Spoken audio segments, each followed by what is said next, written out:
Good evening. Go ahead and open your Bibles to the book of Job. The book of Job.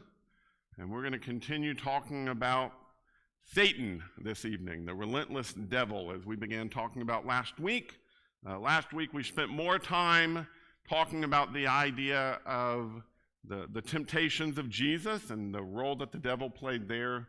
This week we're going to spend some time talking about the role of the devil in the life of Job from these first two passages of these first two chapters of the book. We'll take a break next week because I won't be here, and Keith and Scott will be preaching for you next week, but then we'll finish up the series the following week, talking more about some modern day ways in which the devil is at work, and hopefully even bolster ourselves against some of the temptations that we'll find thrown our way, because devil's practices have remained pretty much the same over the years. He uses the same temptation, and he uses a lot of the same tactics. And so we'll be talking about some of those tactics this evening. Most of us, I think, as I look around in here, have been Christians at least for 3 years, because you've been here with us, and we've known each other, and I know you've at least been a Christian that long. And I also know what good Bible students we have here at Edwards Lake. So I would imagine we're pretty familiar with the story of Job. At least the story portions of might be a little less poetic conversation that happens back and forth in various stages. But we know the story of Job. We know the story of how the devil comes to Job, and you have that competition that takes place there. We're familiar with the three friends showing up and sitting with Job for a period of time, and then their accusations begin, where they want to accuse Job of what have you done that would cause God to react in this way. And Job, of course, during the course of those three conversations with all three friends, he defends his innocence, that he is not aware of anything he has done to warrant God treating him this way. And then you've got the young man who speaks after that, and he speaks for about 6 or 7 chapters there, and then you have God speaking. And probably most of us are real familiar with chapters 1 and 2, and chapters where God speaks. Like, those are the parts that we like of the book of Job. Am I right? Wrong? Okay, so I've got a lot of nodding going on. Okay, good.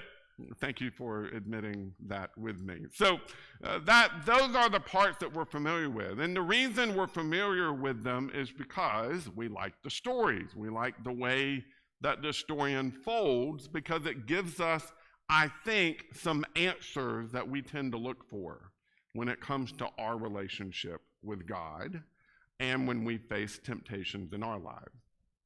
So again, the story begins with, it really begins with an introduction of Job. Job, impressive man. It says there in verse 1, he was a man of complete integrity who feared God and turned away from evil.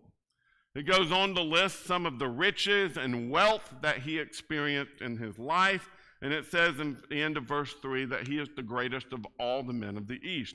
What I particularly love about Job is this next section that says his sons used to have banquets, but Job, he would get up early in the morning and he would go offer burnt offerings on their behalf, because he would say, perhaps my children have sinned, having cursed God in their heart. This was Job's regular practice. And Job was not just a man of integrity, he was a man who loved his family well. He was concerned about his family's spiritual strength. He was concerned that his family be godly young men and women, and he offered sacrifices on their behalf. Well, the story progresses with the sons of God coming and presenting themselves in front of God, and Satan is also included in that presentation. So God asked him, where have you been? He says, I've been roaming through the earth, walking around on it. And God introduces Job to Satan. And I find that interesting. God says, well, as you've been walking around and roaming around, have you noticed this one guy? Job. And here's God's words about him. No one on earth is like him, a man of perfect integrity who fears God and turns away from evil. Repeat the same idea that was said right at the beginning of the chapter, right? That is God's opinion of Job. And of course, Satan says, well, you've built a hedge around him. He fears you. You've given him everything he could possibly want. Well, as you read through the story, you find God says you're allowed to stretch out your hand against him, but you're not allowed to hurt him. So here's what he does. Verse 13. One day at random, Job's sons and daughters are eating and drinking wine in the oldest brother's house. And a messenger came to Job and reported, while the oxen were plowing and the donkeys grazing nearby, the Sabaeans swooped down and took them away. They struck down the servants with the sword, and I alone have escaped to tell you. He was still speaking when another messenger came and reported, God's fire fell from heaven. It burned the sheep and the servants and devoured them, and I alone have escaped to tell you. That messenger was still speaking when yet another came and reported, the Chaldeans formed 3 bands, made a raid on the camels, and took them away. They struck down the servants with the sword, and I alone have escaped to tell you. While he was speaking, another messenger came and reported, your sons and daughters were eating and drinking wine in their oldest brother's house. Suddenly a powerful wind swept in from the desert, struck the 4 corners of the house. It collapsed on the young people, and they have died, and I alone have escaped to tell you. Oof. I mean, in the course of, let's see, that took me a minute and a half. In the course of minutes, he lost everything. And as bad as some of those losses are, I mean, could you imagine one day the stock market tanks and all of your retirement gone like that? Well, some of us have experienced that to some degree or another. And so we're familiar with the idea of financial loss. And we tend to, I think, because we trust in God, go, well, you know what? The Lord gives and the Lord takes away. Like we tend to have maybe some emotional reaction, but we're able to justify ourselves through it. You know, it's one of those things that happens. Things go up and down. Maybe it'll recover one day. So there are some ways in which what happened to Job, he can just blame on the circumstances of life. But did you notice the second one and the fourth one? The second one, God's fire fell from heaven, and it burned the sheep and the servants. Who's it going to blame that one on? I mean, does fire fall from heaven often? How many of you have ever watched fire fall from heaven? I mean, that is a supernatural event. You know, at least with the desert wind, you could say nature. This is just natural weather patterns, maybe. But not this one. You know, that at first, you can imagine Job can justify, well, you know, oh, I hate those Sabaeans. But who's he going to blame the second one on? Fire falls from heaven. And then, of course, the Chaldeans come and do what they do. But then the fourth one, again, nature takes its course in some way, and wind comes in and knocks down a house and kills all of his children. How do you justify that? How do you explain that one away? How do you make yourself feel better about that loss? Because I don't know you do. These punishments, at least how Job would have seen them, were severe and obviously from God. That's hard. The story continues. Satan and the sons of God are up presenting themselves to God again. Satan is among them. Satan, where have you been? I've been walking through the earth, wondering about on it. God says, have you considered my servant Job? Now, I always found that second exchange interesting because obviously Satan has considered God's servant Job because he's already tried to tempt Job into denying God, and Job hasn't done it. So Satan very much has considered God's servant Job at this point. But God asked the same way, have you considered my servant Job? And Satan jumps straight in with an explanation as to why he lost. It's not my fault I lost. If you would have just let me hurt him, he would have denied you to your face. And God says, you may do anything you want, but you can't take his life. And we read, Satan does. Satan, chapter 2, verse 7, so Satan left the Lord's presence and infected Job with terrible boils from the soles of his feet to the top of his head.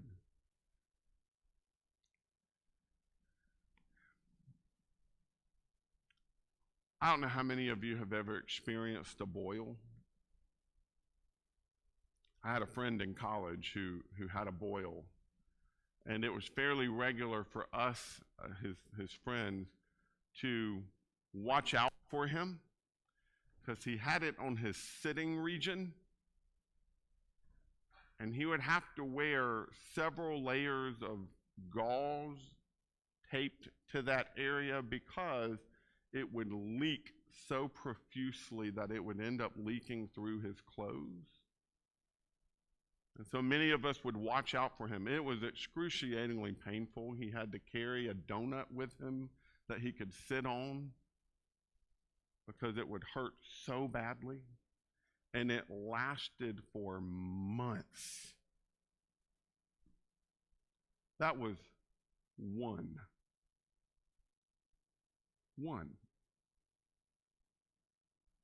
Job was infected from the top of his head to the soles of his feet. How could he have had relief at all at any point? There's no comfortable way to lay down when you are covered from the top of your head to the bottom of your feet. There's no way to go and not just be disgusting.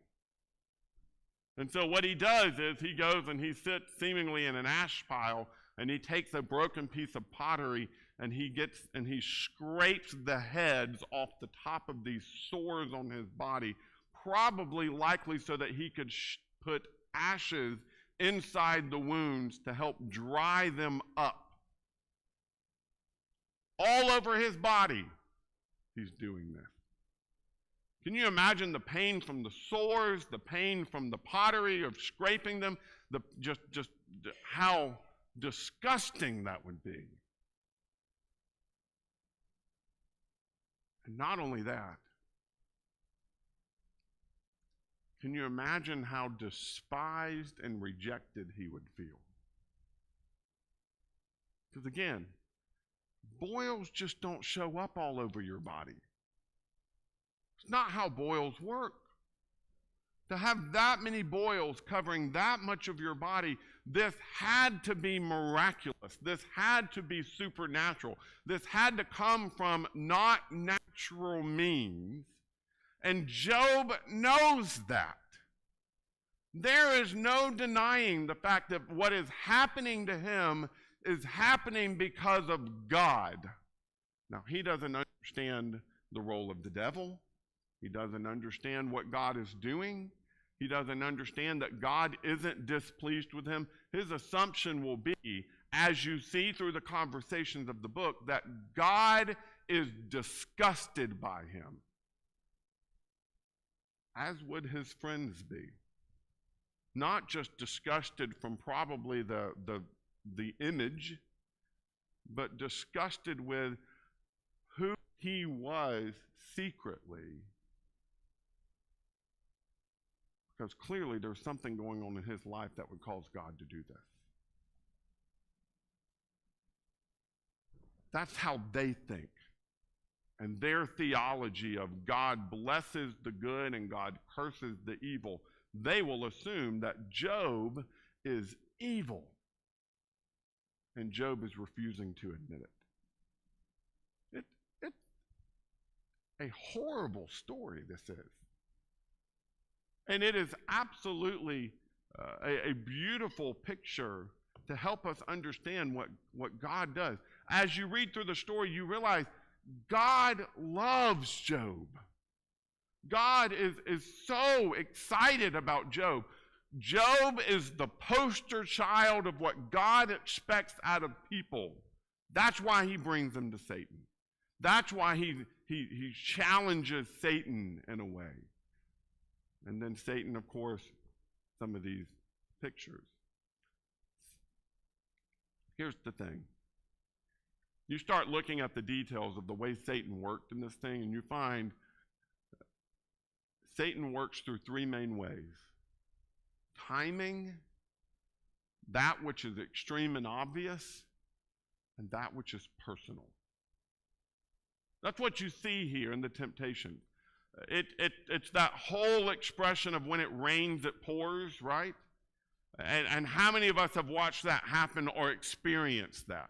Where it's like every single thing is going wrong at exactly the same time, and there's no explanation for it, and it's so frustrating because it's like you can't even get your feet under you before they're knocked out again, before the rug is yanked again, and it's just over and over and over again. You're like, when will this end?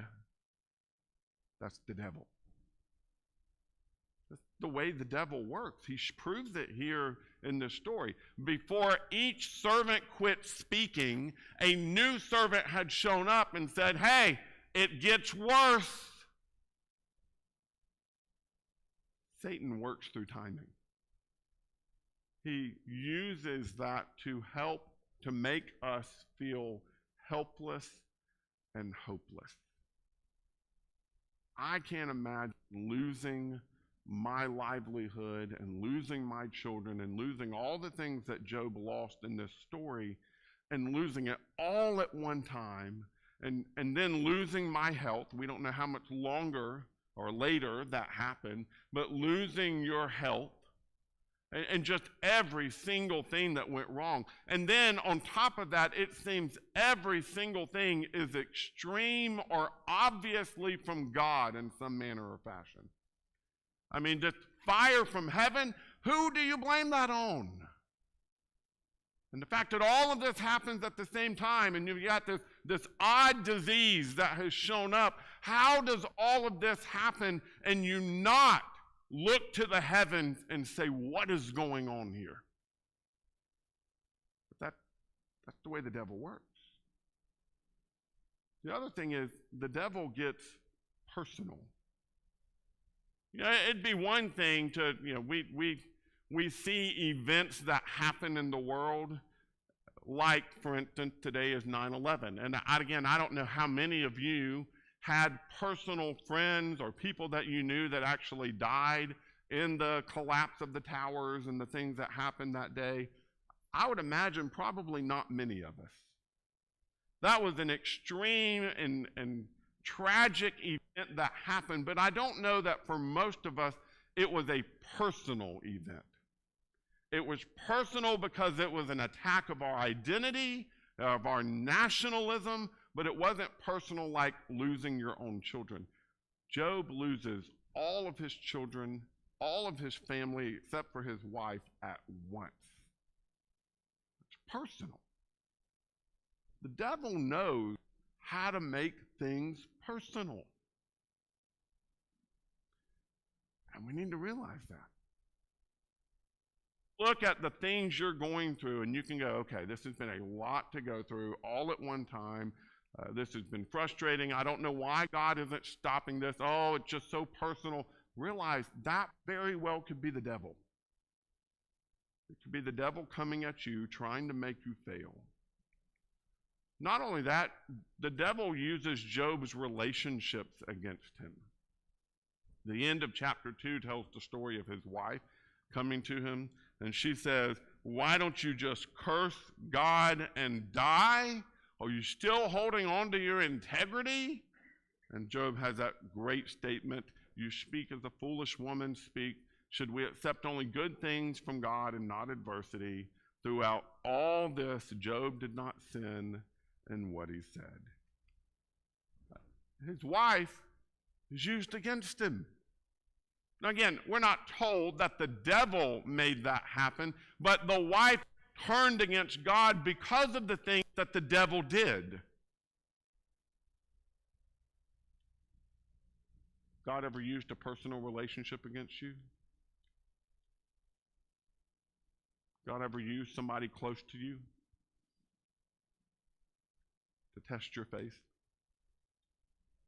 And then chapter 3 through 31 is the story of his friends coming, and they come, and it starts off sounding so good at the end of chapter 2. Now when Job's three friends, Eliphaz the Temanite, Bildad the Shuhite, and Zophar the Naamathite, heard about this adversity that had happened to him, each of them came from his home.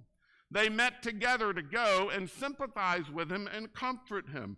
When they looked from a distance, they could barely recognize him.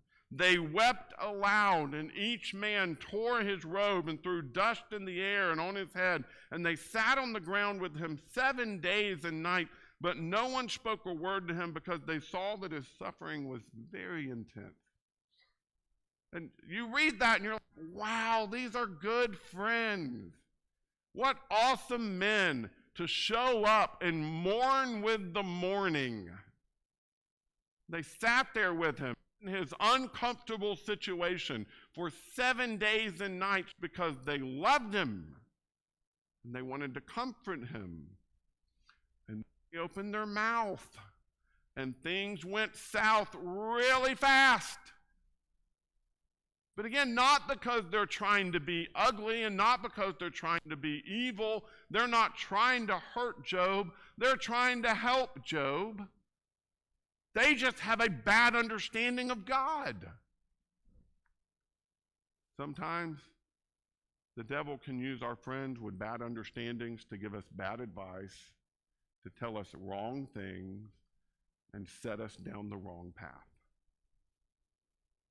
Absolutely, that's true. And so here you've got three friends that become a constant battle for him over the course of a period of time that we're not aware of. We don't know how long it took to have these conversations. And I don't even know that these conversations happened the way they're worded in this book. My guess is we don't tend to lecture people and then lecture in return. We tend to have conversation, but their conversations were written in more poetic form in the form of complete poems. And so here you've got his friends coming and conversing with him and trying to convince him that he's done wrong, and he is, of course, sticking by his story. I am a man of integrity. I have not done anything to deserve this treatment. I have been righteous. I have loved God. I have offered the sacrifices. I've done all the things that God has told me to do. And they think he's lying, or they think he is in some way ignorant of his own sin. And he is holding on to his claim of integrity for the entire time. Then after that, I tend to think that Elihu, who shows up in chapter 32 as a swellhead. That's what I call him. He's a pompous, arrogant young man who thinks he knows more than these older three men, who knows more than Job, and he's going to set Job straight, and he's going to correct this, and he does it all with this sense of indignation and anger. And I think he wants good things, but he goes about it entirely in the wrong way. The devil can use people against us. The devil can use people to encourage us to deny him, deny God.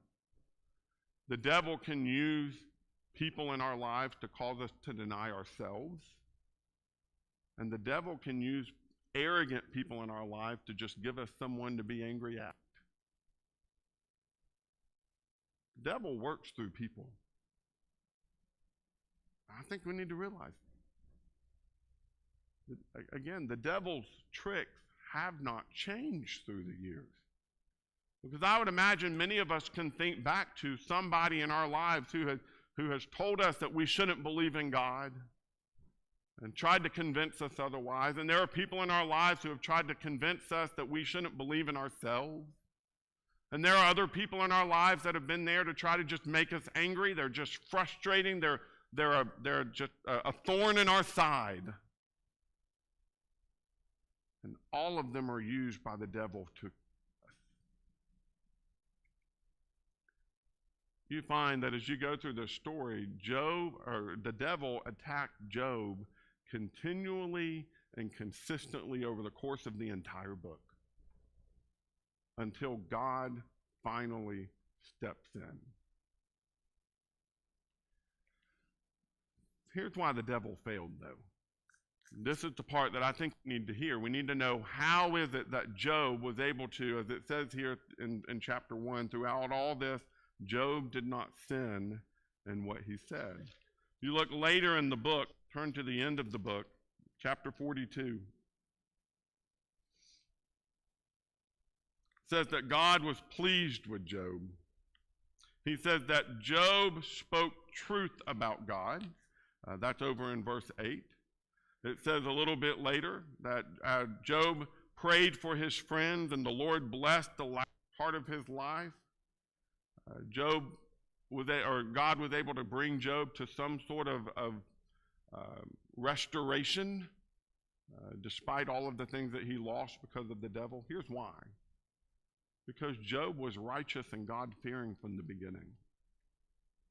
That's where you want to know how to stand up against the devil. You stand up against the devil by standing with God. That's how. You want to stand up against temptations and the things that the devil's going to throw at you, just stand with God. And that's what it takes.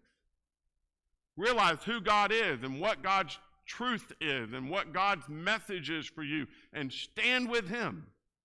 Know that God is the one. Now, remember over in James chapter 4, which we talked about last week? If you will draw near to God and flee from the devil, he will flee from you. Well, that's got to be our tactic. Secondly, Job was convinced of God's character throughout the whole book. For instance, turn over to Job chapter 9. There are several of Job's speeches which are just statements made about who God is and God's power and God's wisdom and the way God interacts with mankind. And Job's being convinced that God was a good God went a long way. Chapter 9, starting in verse 4, Job says, God is wise and all-powerful. Who has opposed him and come out unharmed? He removes mountains without their knowledge, overturning them in his anger. He shakes the earth from its place so that its pillars tremble. He commands the sun not to shine and seals off the stars. He alone stretches out the heavens and treads on the waves of the sea. He makes the stars, the Bear, the Orion, the Pleiades, and the constellations of the southern sky. He does great and unsearchable things without number. If he passed by me, I wouldn't see him. If he went by, I wouldn't recognize him. If he snatches something, who can stop him? Who can ask him, what are you doing? God does not hold back his anger. Rahab's assistants cringe in fear beneath him. God is powerful. He's amazing. He is fearful. He is one who is able to get around where he wants to be, and we don't recognize it. Chapter 12, verse 13. Wisdom and strength belong to God. Counsel and understanding are his. Whatever he tears down cannot be rebuilt. Whatever he imprisons cannot be released. When he withholds water, everything dries up. And when he releases it, it destroys the land. True wisdom and power belong to him. The deceived and the deceiver are his. He leads counselors away barefoot and makes judges go mad. He releases the bonds put on by kings and fastens a belt around their waist. He leads priests away barefoot and overthrows established leaders. He deprives trusted advisors of speech and takes away the elders of good judgment. You can keep reading and reading. Job continually comes back to who God is as a strengthening fact for his life. Over in chapter 42, the end of the book, after God has spoken, I love Job's response.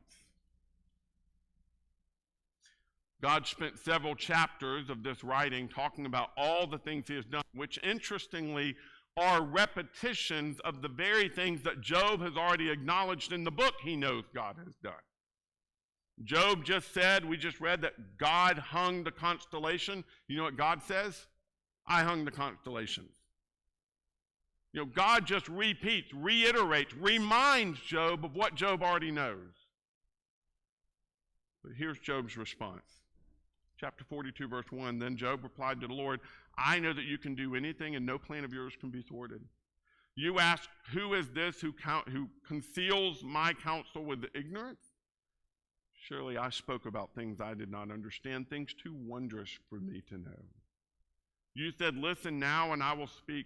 When I question you, you will inform me. I had heard reports about you and now my eyes have seen you.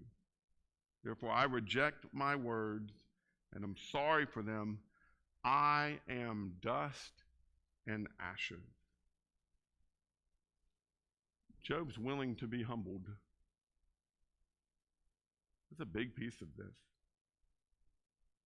You know, Job recognizes he has no real ability to understand what it is God is doing and why it is God is doing those things. And that's okay with him. That's okay. He doesn't need to understand the workings of God to understand how to obey him. And that is part of what we have to understand as God's people. We have a responsibility to obey, not always to understand. Then you find that Job is one of those who cared more about the relationship with God than he did his own justice. Chapter 42, verse 10, then Job, after Job had prayed for his friends, the Lord restored his fortunes and doubled his previous possession. And that had to be hard. I don't know about you, but after listening to my friends rant on and on and on about how what a liar and ungodly person I am, it would have been real hard to go before God and pray for their good. But he does. He's not overly concerned about whether things are right for him. He is very concerned that things be right for his friends and that things be right for God. That's how you stand against the devil. You know, the devil is going to bring things at you that don't make sense. The devil is going to cause things to happen in your life that are frustrating. Things that you don't deserve. Now, I'm not talking about consequences of sins that we do deserve. That's an entirely different issue, and maybe a different sermon for another day. But Job didn't deserve these things. God himself testifies that Job is a man of complete integrity, who walks with God, who fears God. Job didn't deserve boils from the top of his head to the soles of his feet. Job didn't deserve to lose his family in one catastrophe. But he stood with God anyway. He stood with God.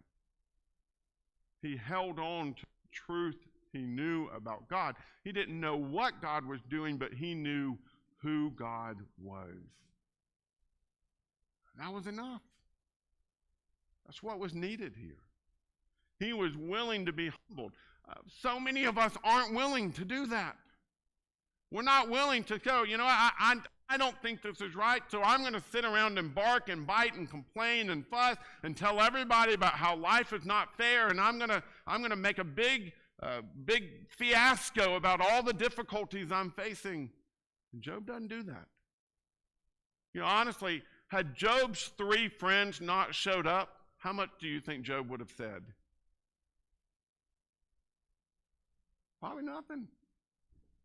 He would have sat in his ash pit, scraping his boils until things got better. Or he would have died. There's more of us that need to be willing to sit in the ashes. There's more of us that need to be willing to be humbled. I love that Job is willing to care for others more than he cares for himself, including God, including those who treated him unjustly. And this is the same kind of thing that we read of later in Scripture. Romans chapter 5. Romans chapter 5. We'll read verse 1 through 5 here.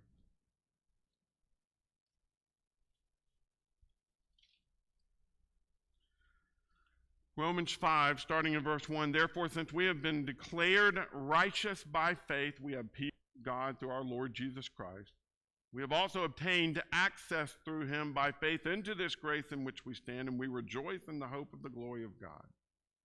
And not only that, but we also rejoice in our afflictions, because we know that affliction produces endurance. Endurance produces proven character, and proven character produces hope.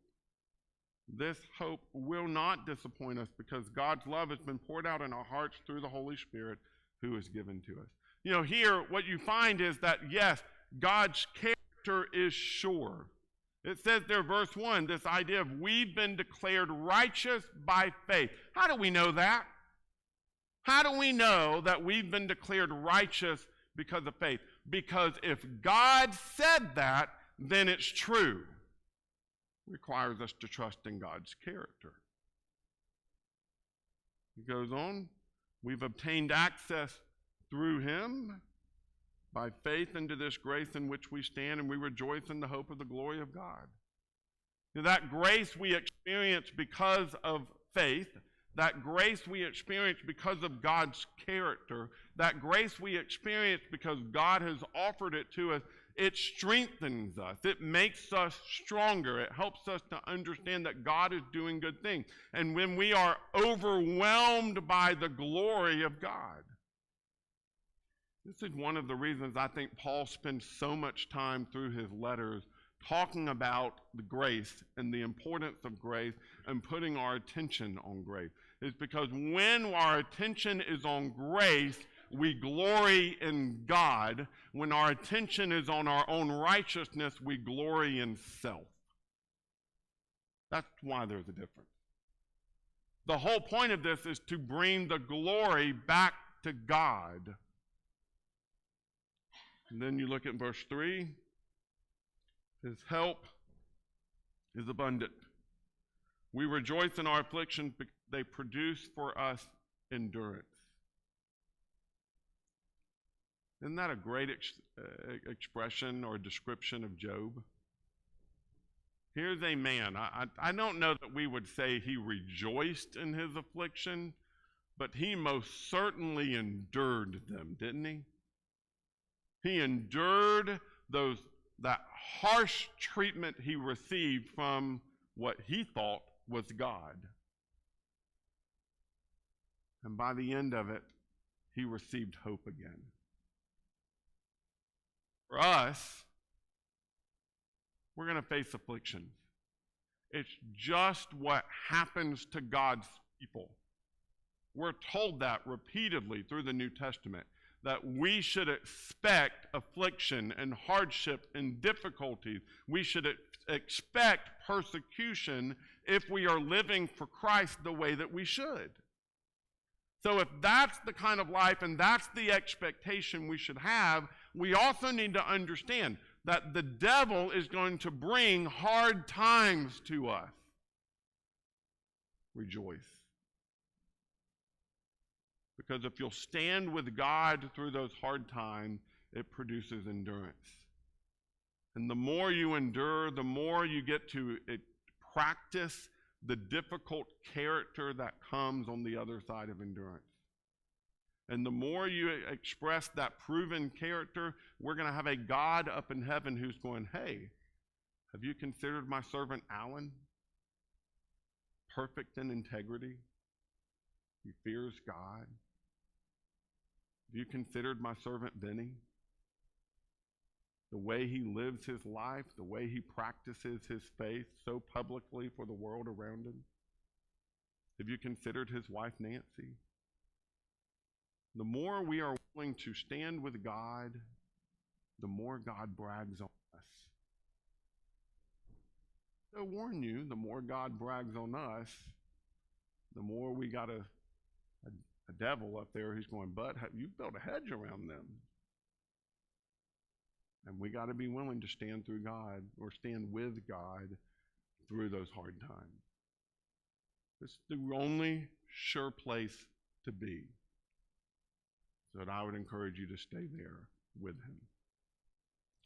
Like I said, in a couple of weeks, we're going to spend a little more time talking on a very practical level. I'm almost through reading through C.S. Lewis's Screwtape Letters again. Excellent book. Again, for those of you who have not read it, I would encourage you to pick up a copy of it. It is a fascinating just imagining of the way the devil works. But it gets into some very practical things that I want to point out to you, and I think I can do it in one lesson. I might end up spending it longer. But it absolutely gets to the heart and the logic of the way the devil thinks. And I think the more we understand about how he thinks, and we're aware of his schemes and his tricks and the way things he's going to throw our way, the easier it becomes for us to notice the work of the devil and then be able to flee from the devil. What we need to be doing. He will be relentless. And therefore we have to be vigilant. Stand against him and be willing to stand with God.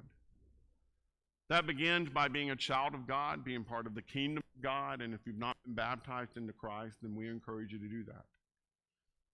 But for most of us who have been a part of the army of God for a while, we've been citizens of heaven for a while, let me encourage you to do some thinking about how the devil is working in your life right now and how you can stand with God through it.